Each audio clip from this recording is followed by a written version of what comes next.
Halo, kembali lagi di my YouTube channel. Saya Nunur Riyadi dari mahasiswa profesi kedokteran gigi.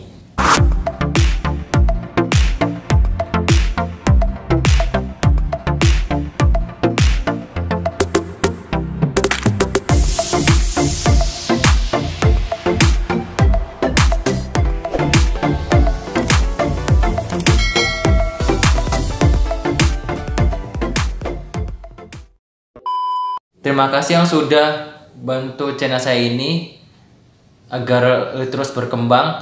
Terima kasih untuk yang sudah like, komen, dan subscribe-nya. Video ini saya nggak akan sendirian. Saya nanti akan ada beberapa teman yang membantu untuk menjelaskan ke kalian. Jadi nanti teman-teman saya akan menjelaskan tentang skripsi di kedokteran gigi. Dulu pernah saya bahas sedikit. Kedokteran gigi itu ada 2 tahap, yaitu preklinik dan klinik atau profesi. Untuk mahasiswa yang di preklinik akan melanjutkan ke profesi, itu harus lulus terlebih dahulu jenjang sarjananya. Nah, mereka harus menghadapi atau menyelesaikan skripsinya. Nah, skripsi di kedokteran gigi itu mengikuti spesialisasi yang ada di kedokteran gigi itu sendiri. Mau tahu apa aja? Nanti teman-teman saya akan membantu menjelaskannya ke kalian. Oke, ini dia.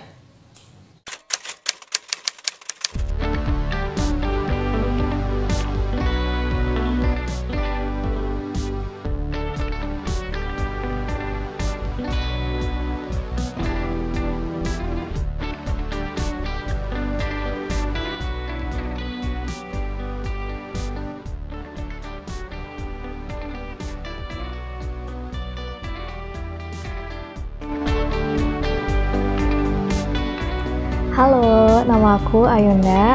Aku mahasiswa profesi dari Universitas Jenderal Sudirman, jurusannya profesi kedokteran gigi. Halo, perkenalkan nama saya Arsa Hadiatama. Saya dari angkatan 2015 Kedokteran Gigi Universitas Jenderal Sudirman. Aku Ikrimah Maulida, aku di kedokteran gigi angkatan 2015 dan sekarang sedang menjalani koas di semester 3. Saya Widi Prabowo, mahasiswa kedokteran gigi Universitas Jenderal Sudirman angkatan 2015.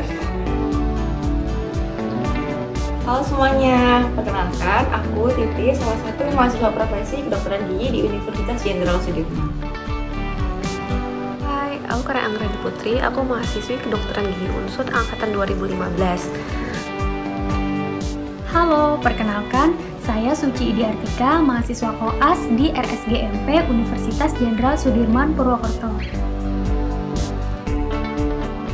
Halo, saya Fitira, mahasiswi profesi kedokteran gigi Unsud. Perkenalkan, nama saya Claudia Erika. Saya seorang mahasiswa profesi di Fakultas Kedokteran Gigi Universitas Jenderal Sudirman atau biasa disebut dengan mahasiswa koas gigi.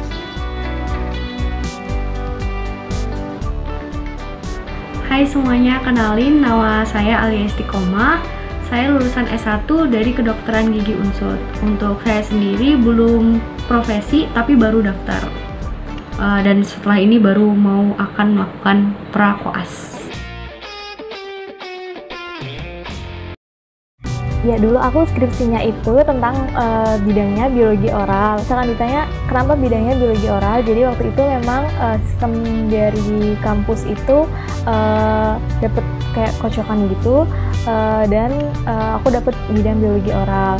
Terus bidang biologi oral itu apa sih? Yaitu bidang yang mempelajari tentang struktur, perkembangan, pertumbuhan dari sistem stomatognatik yang meliputi gigi, struktur giginya, terus kemudian jaringan tulangnya, sarafnya, ototnya, kelenjar salivanya, terus pokoknya di lingkup rongga mulut seperti itu. Nah, tapi selain itu juga biasanya mempelajari tentang mikrobiologi gitu.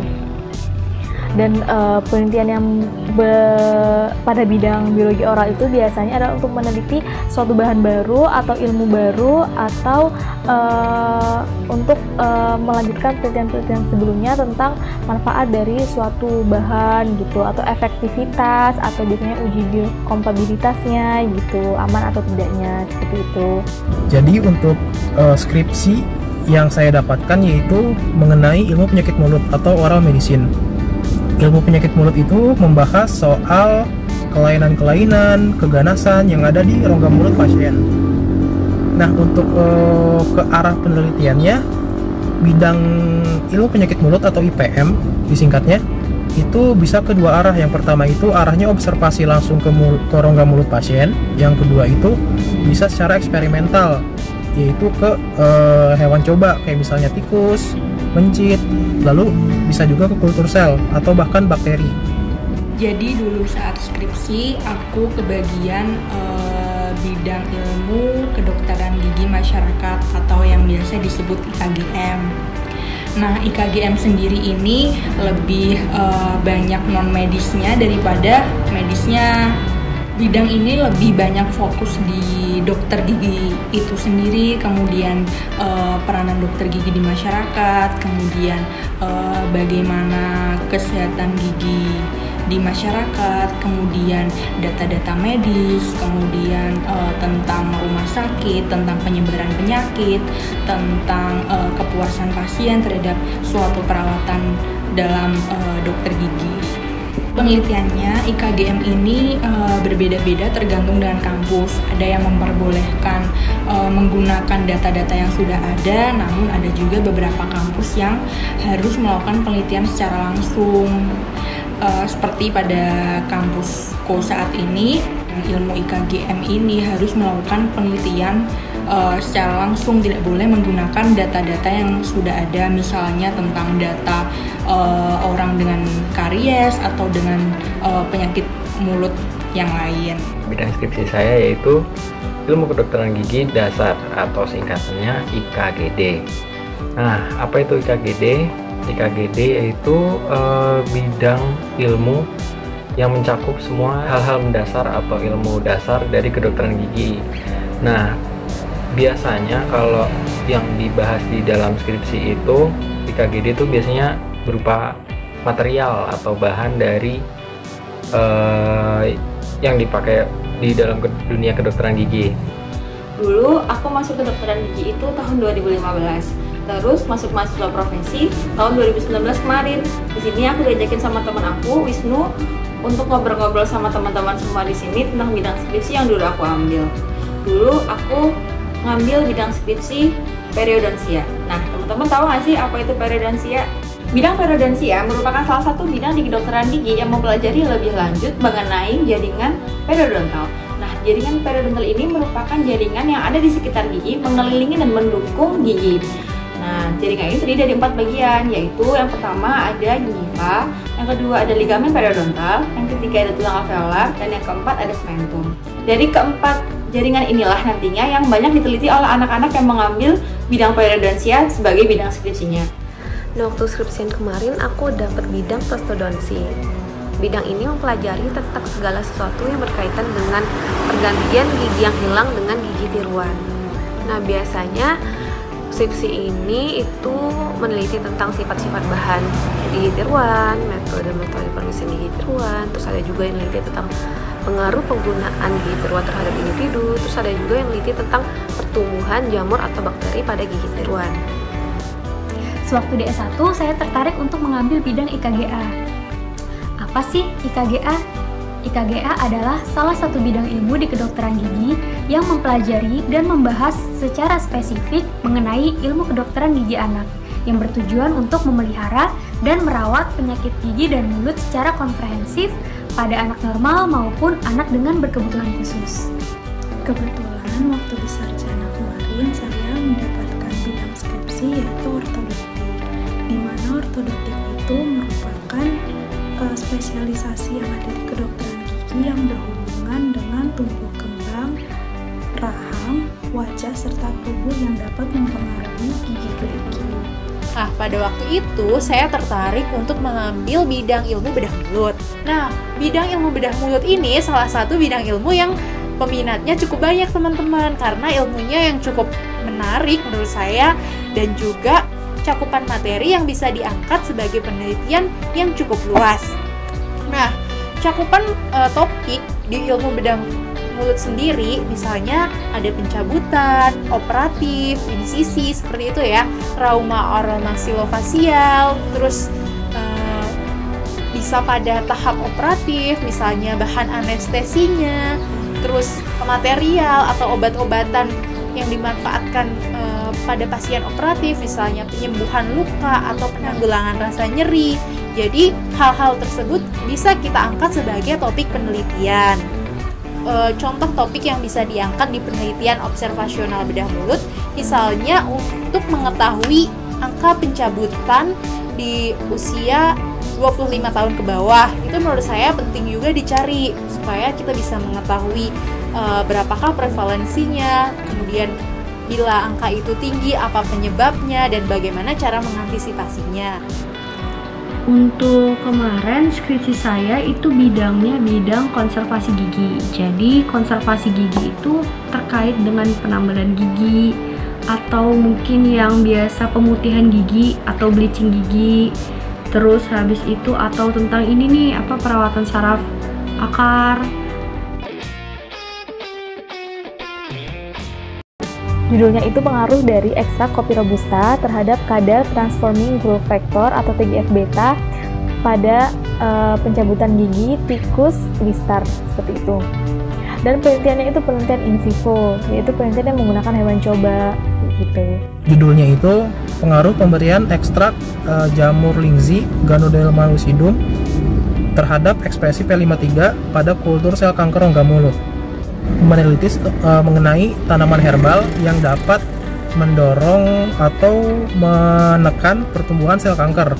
Bikin ekstrak dulu, terus setelah itu saya menumbuhkan sel kankernya dulu. Setelah itu saya mencari antibodi atau si P53 nya dulu.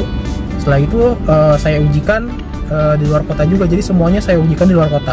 Hampir 80% proses skripsi lah penelitiannya.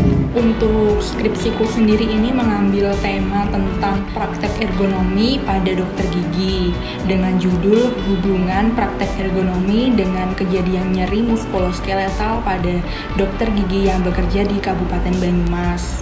Penelitianku ini menggunakan suatu kuesioner yang nanti diisikan oleh dokter gigi dan juga pengamatan yang dilakukan langsung oleh peneliti, yaitu saya, dengan mengambil beberapa gambar. Kemudian nanti gambar tersebut akan diolah dan dihitung sedemikian rupa sehingga akan mendapatkan hasil apakah dokter gigi tersebut posisi ergonominya sudah sesuai atau kurang sesuai. Judul skripsi saya itu, bentar ngambil contoh. Deskripsi morfologi permukaan nanokomposit flowable pada pemberian filler nanoselulosa berbasis sekam padi dan karbonat apatit dengan berbagai variasi komposisi untuk aplikasi teknik restorasi direct. Panjangan ya. Jadi untuk skripsi saya ini, cara singkatnya lah ya, itu saya membuat bahan tumpatan dengan penambahan dari ekstrak atau serat dari sekam padi itu ditambah dengan adanya karbonat apatit. Itu intinya saya mau buat bahan tumpatan dengan material atau sumber asal dari bahannya itu yang dari alam, yaitu sekam padi, bahan tumpatan yang nanti kemungkinan bisa diaplikasikan di dunia kedokteran gigi. Kalau saya dulu itu meneliti mengenai penyakit yang terjadi pada jaringan periodontal. Banyak penyakit yang bisa terjadi di ligamen jaringan periodontal. Salah satu ada beberapa contohnya seperti yang teman-teman sudah familiar mungkin ya. Nanti itu ada gingivitis dan periodontitis. Nah, saya saat waktu peneliti dulu saya mengambil penyakit periodontitis sebagai subjek utama dalam penelitian saya. Kondisi periodontitis merupakan kondisi inflamasi pada jaringan periodontal yang disebabkan oleh adanya infeksi bakteri. Infeksi bakteri ini akan memunculkan kondisi inflamasi yang mengakibatkan adanya kerusakan jaringan.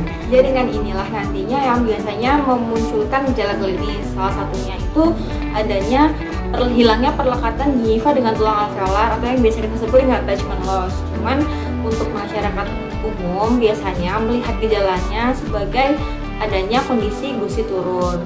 Selain itu, apabila kondisi infeksinya atau inflamasinya ini berlanjut sehingga infeksinya akan menyebar hingga menuju ke tulang. Nah, infeksi pada tulang ini akan menyebabkan adanya resorpsi tulang. Nah, resorpsi tulang ini atau penurunan tulang nantinya akan menyebabkan gigi pasien menjadi goyang karena yang menahan giginya udah berkurang tingginya gitu. Jadi waktu penelitianku dulu itu aku nggak cuma meneliti tentang penyakit periodontitisnya aja, tapi aku juga menyertakan pemberat kondisi. Nah, salah satunya itu adalah penyakit diabetes mellitus. Nah, kenapa sih aku menambahkan kondisi diabetes mellitus di penelitianku?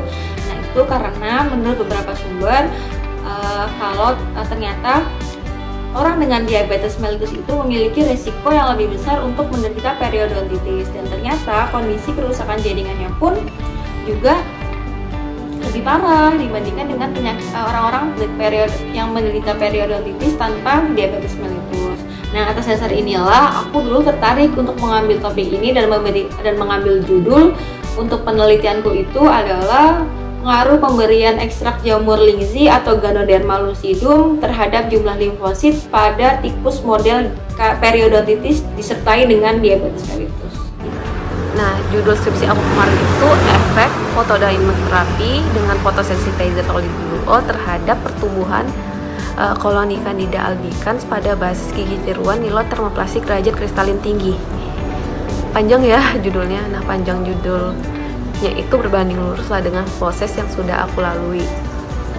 Jadi waktu skripsi kemarin itu aku kayak buat suatu alat sterilisasi di mana bahan alat utamanya itu dari LED merah dan pewarna tolidin blue O. Nah, nanti waktu alatnya diaktifasi, diharapkan alat ini dapat mengurangi atau membunuh kultur Candida yang ada di basis gigi tiruan tadi. Saya membuat skripsi dengan judul pengaruh penggunaan sikat gigi tradisional siwak Salvador persica terhadap laju alir saliva atau floret anak Down syndrome. Sedikit gambaran tentang penelitian saya. Penelitian saya melibatkan anak-anak dengan Down syndrome.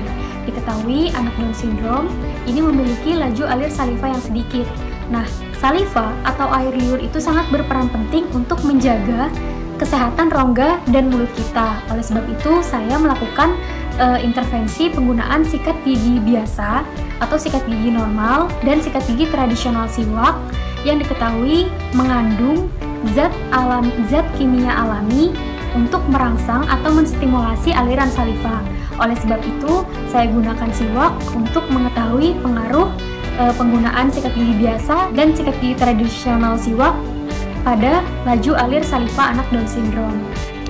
Saat penelitian kemarin, saya lebih memfokuskan untuk meneliti bahan yang ada di kawat stainless steel Australian dan stainless steel Austeni 304, yaitu bagaimana kadar pelepasan ion kromium jika kedua kawat tersebut itu terpapar oleh air kalsium hipoklorit. Nah, untuk penelitian saya sendiri, waktu itu saya tertarik untuk meneliti tentang trauma oromaskulofasial. Jadi saya mengembangkan biomaterial yang bisa digunakan untuk penyembuhan luka yang diimplantasikan terhadap defek tulang. Nah, kenapa saya tertarik untuk melakukan penelitian tersebut? Nah, di negara kita sendiri, di Indonesia, bahan implan yang digunakan itu masih cenderung susah dicari, harganya relatif mahal karena kita masih mengimpor dari luar negeri, teman-teman.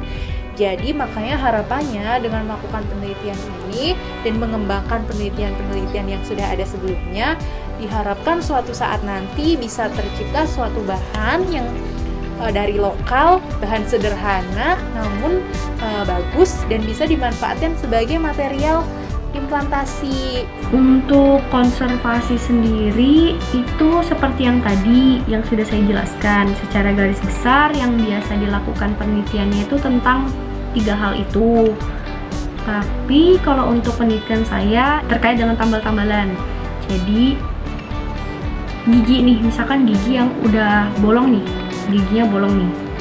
Terus habis itu nanti kan kita dibur dulu nih, dibur supaya jaringan yang tadi bikin bolong, jadi di bagian yang bolong itu tuh sebenarnya ada mengandung bakteri. Nah di situ tuh ada bakteri aktifnya. Nah itu tuh kita bersihin dulu tuh supaya nggak ada bakterinya lagi. Udah nih, misalkan si giginya ini udah dibersihin. Kalau udah dibersihin kan tadi tuh udah bolong tuh, udah dibersihin si bolongannya. Terus habis itu kita aplikasiin yang namanya ETSA. ETSA itu fungsinya untuk memberikan porositas ataupun membentuk kekasaran di permukaan giginya, supaya nanti selanjutnya akan diaplikasikan bahan yang namanya bahan adesifnya, bahan bonding. Nah bahan bondingnya ini bisa melekat dengan sempurna di giginya. Nah jadi kalau misalnya itu kan bahan ETSA yang bikin kekasaran. Nah bahan bondingnya ini seperti lemnya lah gitu, lemnya antara si gigi dengan si resin komposit. Nah kalau misalkan yang si bahan bondingnya ini dia tuh berikatannya dengan gigi itu dari micromechanical interlocking. Kita lakukan polimerisasi. Nah polimerisasinya itu menggunakan yang warna biru-biru itu, yang biasa kalau misalkan di dokter gigi dipencet terus habis itu ada keluar cahaya biru-biru gitu. Nah nanti kita aplikasiin lagi si bahan resin komposit, itu diaplikasiin di atasnya si bonding. Nah itu nanti kita lacquer lagi, kita polimerisasi lagi, terus nanti dia akan mengeras juga gitu. Nah kalau misalnya penelitian saya, yang saya cek itu adalah bahan bondingnya. Bahan bondingnya rasi 8 itu diklaim yang kalau saya itu pelarutnya ada pelarut isopropanol. Nah diklaim itu bisa digunakan pada kondisi lembab dan kering. Kalau misalkan di bondingnya saya gunakan itu isopropanol. Isopropanol itu sebenarnya alkohol loh. Jadi di si bahan bonding itu komposisinya tuh ada banyak, diracik sedemikian rupa dan dibuat komposisinya supaya cocok untuk berada di rongga mulut.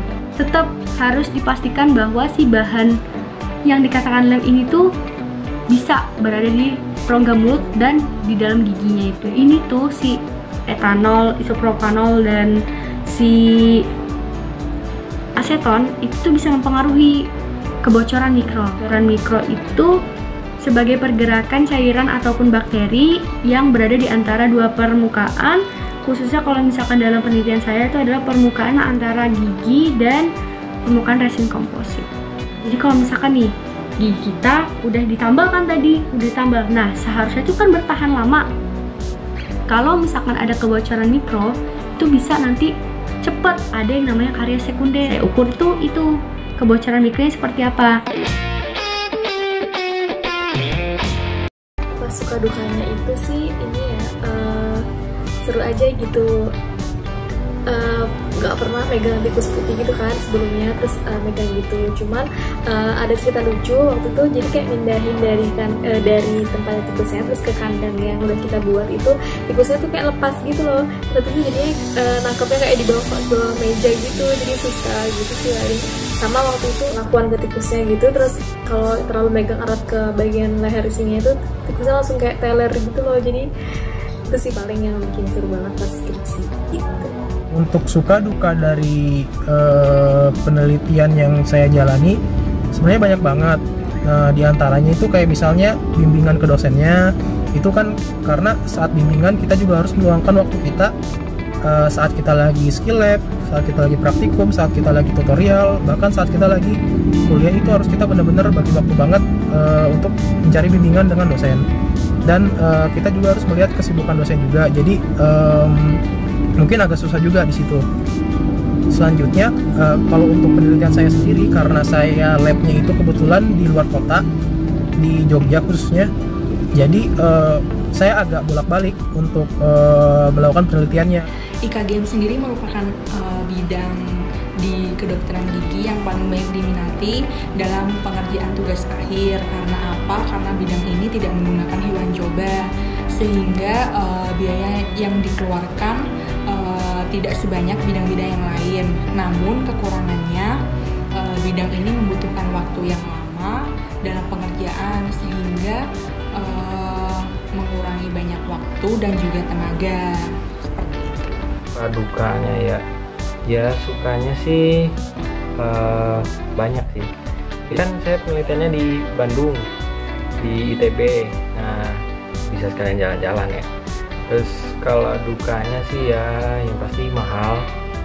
Terus kemudian saya harus tidur di lab ya, dan berbagai macam gangguan yang paranormal lah. Ya begitu sih, ya kurang lebihnya itu. Dulu iya, penelitianku itu menggunakan model tikus. Tikus yang aku gunakan itu tikus putih yang kecil-kecil itu. Nah, terus yang paling kena banget waktu masa penelitian itu adalah pas aku pesen tikus, karena kita kan lakuin semuanya sendiri ya. Pesen tikus itu harusnya kalau sesuai dengan cara penelitian itu, tikus yang aku pakai itu tikus berat 200-300 gram. Tapi saat datang setelah aku pesen dari peternaknya, ternyata tikusnya itu beratnya nggak sampai 200 gram. Panik kan, terus akhirnya aku harus menunggu sekitar hampir 3 minggu bahkan 4 minggu hanya untuk menunggu tikusnya itu gendut atau beratnya cukup 200-300 gram. Karena kenapa harus kayak gitu? Karena aku menginjeksikan 2 bahan, dimana tikus itu aku buat model diabetes dulu, habis itu baru aku buat model periodontitisnya. Otomatis kita membutuhkan tikus dengan kondisi yang sehat, dengan berat badan yang cukup.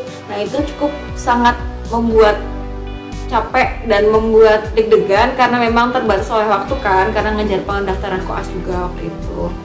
Terus apalagi ya, kisah suka duka zaman penelitian. Oh, ini dulu yang bikin senang banget adalah selama penelitian itu aku banyak banget mendapatkan pengalaman-pengalaman baru. Salah satunya adalah dari dulu emang aku suka dengan materi histologi atau sesuatu yang berhubungan dengan preparat-preparat itu, karena aku di sini penelitiannya menggunakan metode stereologi. Baru pertama kali dari zaman kita belajar membuat preparat itu kita bikinnya manual banget. Bikin preparat 5 aja bisa seharian. Masa waktu aku penelitian, karena aku membuat banyak preparat dan itu aku kerjakan di laboratorium di UGM, mereka menggunakan alat yang sangat canggih, namanya embedding center, dan semua pekerjaan yang bisa dilakukan, yang biasanya dilakukan berhari-hari, bisa selesai dalam waktu 1 jam. Itu benar-benar seneng banget sih, pertama kali membuat preparat dengan cara yang sangat canggih dan dengan cara yang sangat cepat dan akurat. Itu sih sukanya. Terus capeknya lagi karena aku menggunakan metode yang membutuhkan banyak lapang pandang atau banyak gambaran potongan jaringan. Itu tuh benar-benar capek sih ngeliatin satu-satu matanya. Untungnya waktu itu aku ada partnernya, kita berdua waktu itu penelitian, jadi satu tikus untuk berdua. Itu sama temen aku namanya Aruna, dia benar-benar jadi temen aku banget selama penelitian, benar-benar bantuin kita berdua kemana-mana bareng. Dan akhirnya setelah sekian banyak kisah itu selesai dan lulus tepat waktu, kemudian bisa ikut mahasiswa profesi di tahun 2019 akhir kemarin, tepatnya di bulan September. Itu sih kalau dari aku. Untuk suka dukanya, aku mempelajari banyak hal. Jadi skripsi aku itu berkaitan dengan ilmu lain seperti fisika, terus geografi. Kayak fisika, aku di situ harus mempelajari tentang chip Arduino, aku mempelajari tentang listrikan. Terus geografi itu aku mempelajari tentang pengaruh matahari terhadap bumi, itu aku pelajari. Terus sukanya lagi, aku jadi bisa bikin lampu tumbler sama lampu akuarium sendiri. Terus untuk dukanya banyak sih sebenarnya. Dari awal itu bidang pasto ini bukan bidang yang aku pilih sendiri. Jadi aku awalnya milih bidang OB sama bidang IKGM. Tapi karena banyak peminatnya, jadi aku nggak dapet bidang IKGM atau OB. Nah, bidang prosto ini merupakan salah satu bidang yang sama sekali nggak ada peminatnya. Jadi akhirnya aku istilahnya kebuang lah ke bidang itu. Terus waktu proses, ya karena itu tadi, karena aku nggak ngerti perlistrikan sama sekali, jadi aku bingungan tuh di awal. Aku nggak tahu mau nanya siapa. Aku beli alat dan bahannya sendiri, aku ngerakit sendiri, aku ngeproses sendiri. Tapi alhamdulillahnya ada cutting yang bisa bantu aku. Terus duka yang lain itu, ya waktu prosesnya tangan aku ini sih sering ketusuk, terus darah kena beling gitu. Terus yang paling susah itu waktu nyari pewarna toluidin blue O-nya. Jadi pewarna toluidin blue O-nya itu sama sekali nggak ada di univ aku. Terus aku kayak ngubungin teman-teman aku di univ lain untuk nyariin toluidin blue O ini di labnya. Ternyata juga nggak ada. Terus akhirnya aku nyari tuh di Instagram, ada orang India yang neliti pakai toluidin blue O. Terus aku tanyain, itu toluidin blue O-nya masih ada nggak? Terus aku akhirnya beli ke dia. Ya alhamdulillahnya sih. Itu sih suka dukanya dan perjalanan skripsiku, semoga bermanfaat. Terima kasih. Untuk tantangan dari penelitian saya, yaitu dibutuhkan kesabaran yang maksimal, kemudian kita melakukan pendekatan secara maksimal, melakukan komunikasi yang baik terhadap anak-anak Down syndrome, serta dibutuhkan ketelatenan. Itu tantangan yang menurut saya sangat penting untuk bisa saya pelajari. Kemudian untuk suka dan dukanya, untuk duka dari penelitian saya ini, adanya anak Down syndrome yang di tengah-tengah penelitian tidak kooperatif, kemudian tidak mau melanjutkan untuk melakukan penelitian. Kemudian jarak penelitian yang lumayan jauh, serta mengurus perizinan untuk dapat meneliti anak Down syndrome. Kemudian untuk sukanya banyak, karena di bayangan yang saya bayangkan sebelum saya melakukan penelitian pada anak berkebutuhan khusus, khususnya anak Down syndrome, akan ribet dan akan sulit. Namun pada kenyataannya di lapangan saya bisa berkomunikasi dengan baik, kemudian saya bisa melakukan pendekatan secara maksimal, saya juga bisa bermain serta bercanda gurau dengan anak-anak Down syndrome. Dan saya dapat melihat sisi lain untuk menghadapi dan melakukan pendekatan dengan anak Down syndrome itu seperti apa. Di lapangan saya banyak menemukan hal-hal menarik sih dengan anak Down syndrome. Terima kasih. Suka duka dari skripsian itu banyak banget, tapi inti dari suka saat skripsian itu jadi banyak pengalaman dalam mencari jurnal, kemudian banyak membaca, kemudian banyak menemukan ilmu baru yang sebelumnya saya belum ketahui. Kemudian untuk dukanya, yaitu tidak selalu tulisan kita itu di-ACC oleh dosen pembimbing maupun dosen penelaah. Jadi kita harus tetap sabar, tetap semangat dalam mengerjakannya, tidak boleh putus asa. Dukanya tentu banyak sekali. Jadi skripsi ini memang menguras tenaga, waktu, dan pikiran. Namun ibaratnya seseorang menaiki kereta. Nah, skripsi merupakan salah satu stasiun pemberhentian sebelum kita sampai ke stasiun pemberhentian terakhir. Jadi mau tidak mau kita harus melewatinya. Jadi tetap semangat, dibawa enjoy, karena setiap pengalaman yang kita lalui, setiap hal-hal yang kita lewati pasti akan memberikan hikmah dan menjadikan kita menjadi lebih baik. Nice. Jadi tetap semangat, lewati, dan bawa happy, enjoy. Semangat. Untuk kendalanya sih dan suka dukanya ya. Kalau untuk suka dukanya, sukanya saya suka dengan penelitian saya. Memang saya suka untuk menambang-nambang. Terus tapi kalau misalkan untuk dukanya sebenarnya sih karena COVID ya. COVID kemarin sempat dari bulan apa tuh itu udah mulai kena kan, udah mulai kena di Indonesia. Akhirnya mandek, nggak bisa ngapa-ngapain. Juni saya akhirnya baru mulai. Terus habis itu kalau misalkan untuk tantangannya sendiri di penelitian saya itu, jadi kan sampelnya itu giginya udah ditambal, terus ntar dipotong gitu. Nah itu kalau misalnya kita motong gigi yang ukurannya kecil, terus habis itu dipotong pakai alat yang kita pegang sendiri, dan itu tuh kadang-kadang si bunderannya itu copot, jadi kadang-kadang menculat gitu menculatnya. Nah itu tuh rada serem-serem sedap.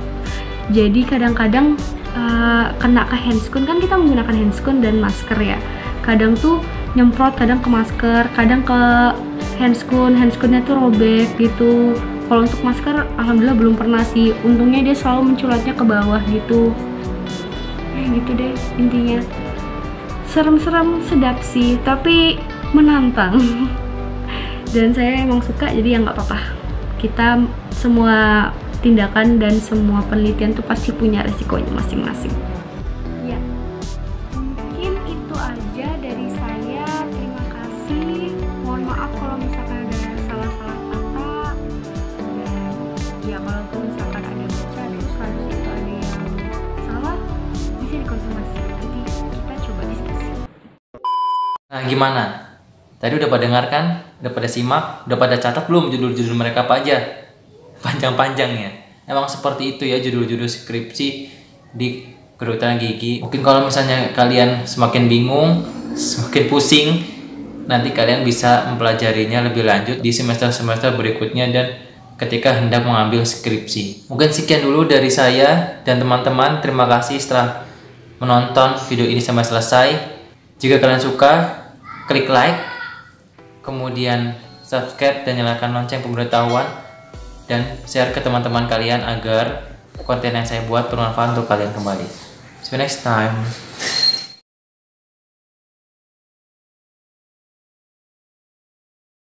Semoga buat teman-teman semua yang udah jadi mahasiswa kedokteran gigi makin punya gambaran tentang bidang skripsi yang akan diambil nanti.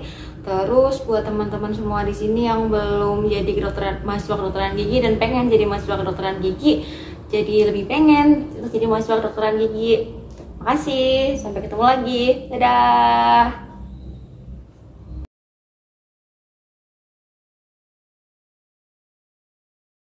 Bisa kita angkat sebagai topik penelitian.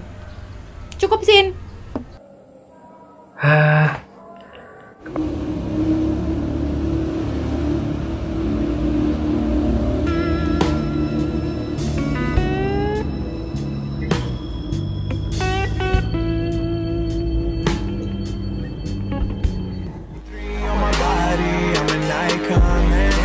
About a 10, I should fuck her in the Benz.